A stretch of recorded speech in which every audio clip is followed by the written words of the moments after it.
السلام علیکم ورحمۃ اللہ وبرکاتہ۔ بسم اللہ الرحمن الرحیم۔ طارق الاسلام بھائی نے ایک سوال کیا کہ مؤذن جو اذان دیتا ہے تو اذان کس طرح کے لہجوں سے اذان دینی چاہیے اور کس طرح کے لہجوں سے بچنا چاہیے، یہ ان کا مقصد ہے۔ ناظرین، اذان پانچوں وقت کے لیے، اسی طرح جمعے کی نماز کے لیے پڑھنا فرض کفایہ ہے۔ اللہ کے نبی صلی اللہ علیہ وسلم نے فرمایا، اذا حضرت الصلاۃ فلیؤذن لکم احدکم، کہ جب نماز کا وقت آ جائے تو تم میں سے کوئی شخص اذان دے۔ یہ بخاری کی روایت ہے۔ بخاری میں یہ 628 نمبر پر موجود ہے۔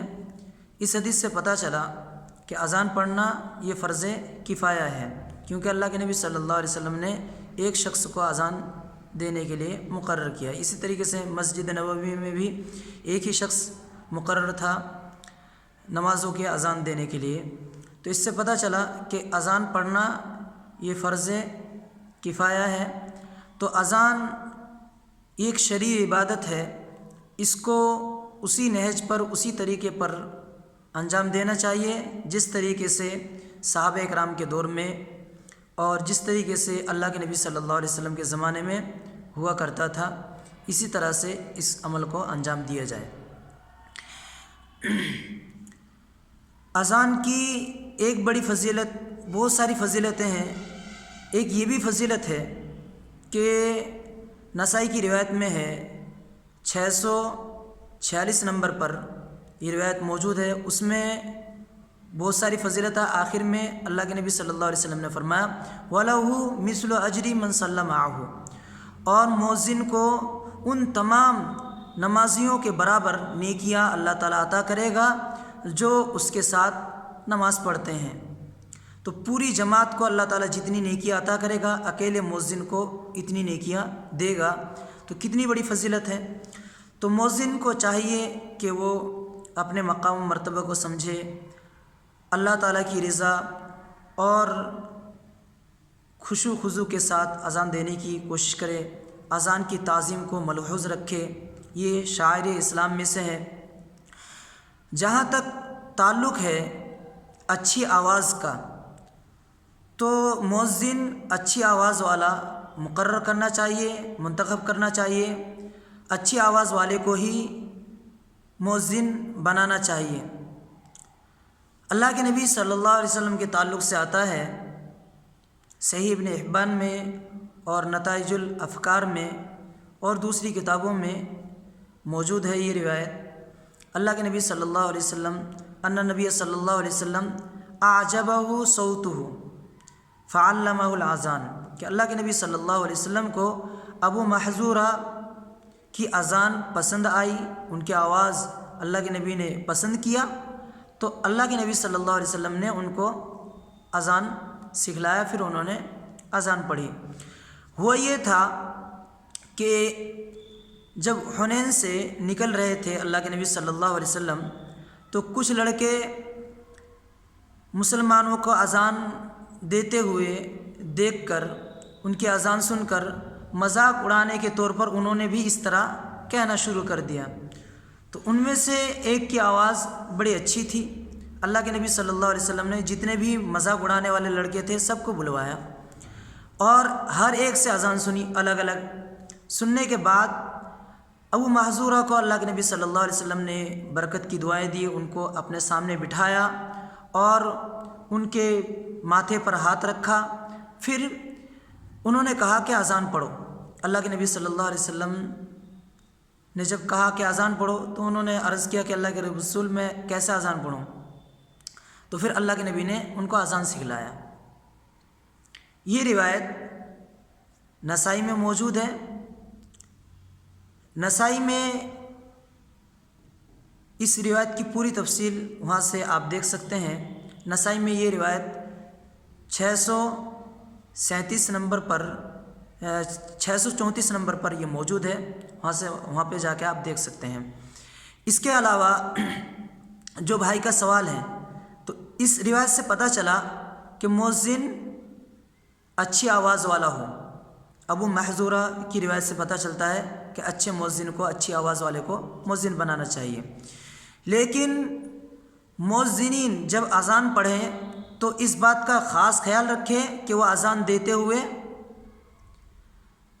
لہجوں کے خاطر اتنا گھٹانا بڑھانا کر دے جس سے کہ معنی بالکل ہی بدل جائے۔ ایک تو تلفظ کی غلطی ہوتی ہے، اور ایک جو کھینچنے کے وجہ سے کسی حرف کو زیادہ کھینچ دیا، حالانکہ وہاں پہ قصر ہے، وہاں جلدی پڑھنا چاہیے، اس کو زیادہ کھینچ دیا تو معنی کچھ سے کچھ ہو گیا، عربی قواعدوں کا لحاظ نہ کرنے کی وجہ سے۔ تو دو طرح کی غلطی ہو سکتی ہے، جس سے بالکل معنی بدل جائے، تو اس طریقے سے اذان پڑھنا صحیح نہیں ہے، اذان نہیں ہوگی۔ اور اگر اس طرح سے پڑھتا ہے جس سے معنی تو نہیں بدلتا لیکن اس کے جو تلفظ ہے، تلفظ بدلتے ہیں، تو اس طرح اذان پڑھنا یہ مکروہ ہے، اذان ہو جائے گی۔ الشرح الممتع محمد بن صالح العثیمین کی کتاب ہے، اس کے جلد نمبر 2 صفحہ نمبر 60، 61، 62، اس طریقے سے 69 نمبر پر بھی وہ فرماتے ہیں کہ جیسے مثال کے طور پر کوئی شخص کہے اللہ اکبر، با کو کھینچ دیا، حالانکہ اکبر کہنا چاہیے تھا، اس نے بار کہہ دیا، تو اب یہ معنی کتنا غلط ہو جاتا ہے۔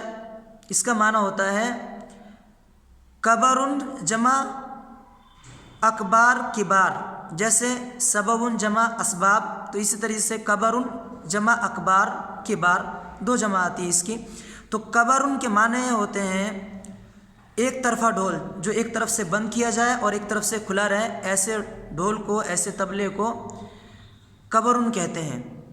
تو گویا کہ جو شخص یہ پڑھ رہا ہے اللہ اکبر، تو اس سے پتہ چلا کہ وہ شخص معنی کے اعتبار سے بہت ہی غلط تلفظ کر رہا ہے، بہت ہی غلط معنی ادا کر رہا ہے۔ گویا کہ وہ کہہ رہا ہے کہ اللہ بہت سارے ڈھول ہیں، نعوذ باللہ۔ تو ہمیں گاؤں دیہاتوں میں اور بھی بہت ہی غلط تلفظ کے ساتھ اذان دینے والے لوگ ہوتے ہیں، تو گاؤں دیہاتوں میں بھی خاص توجہ دیں، جو وہاں کے متولی حضرات ہیں وہ اچھے لوگوں کو منتخب کریں، اور اذان یہ شاعر اسلام میں سے ہے، اچھی آواز میں ہو، اچھی ادائیگی کے ساتھ ہو، اس کے ساتھ ساتھ اگر لہجہ بھی اچھی ہو تو اچھے لہجے میں ہو، تو یہ بھی سونے پہ سہاگا ہے، اچھی بات ہے۔